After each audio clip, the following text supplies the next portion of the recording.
Over the last decade, there's really been just a handful of boys basketball teams that have had a realistic chance at making the city playoffs. But this year has been different, especially in the Boston South, where traditional powerhouses like Brighton and Charlestown are still in contention, but other teams that have been somewhat of an afterthought in previous years have had a legitimate shot at making the City League postseason.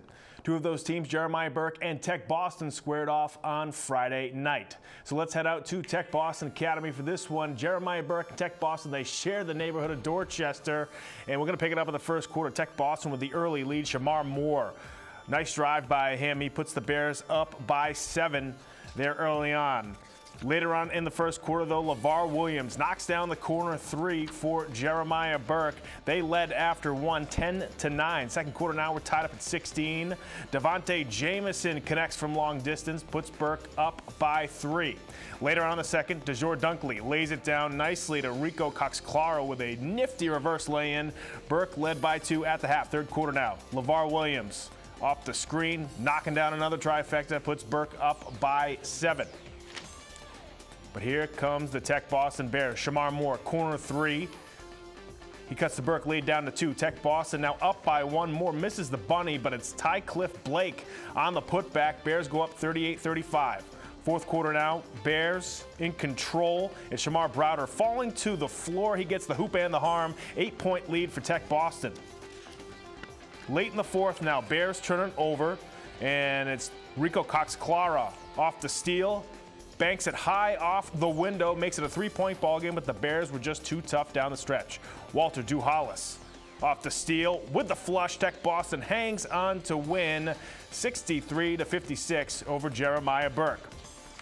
Let's get to the rest of the scores from the weekend. Charlestown loses to Fenway 88-82. Fenway with a very impressive season so far. DeVega with 28 points for the Panthers. And Latin Academy takes it to Snowden 67-30. Victor Monegro with 22 points for the Dragons.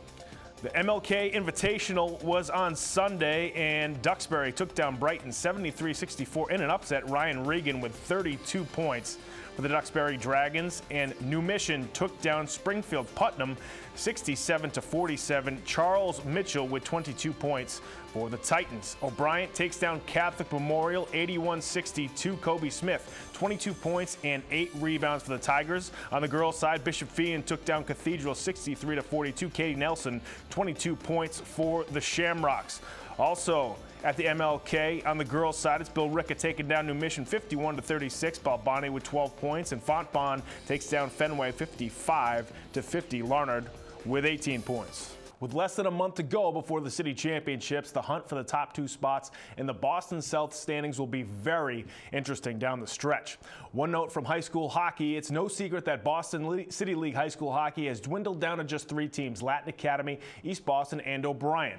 And while the Dragons and Jets seem to always meet the city championship and get a chance to make the state tournament, the O'Brien Tigers have struggled to even pick up a win. The last time O'Brien was victorious on the ice was in December of 2011.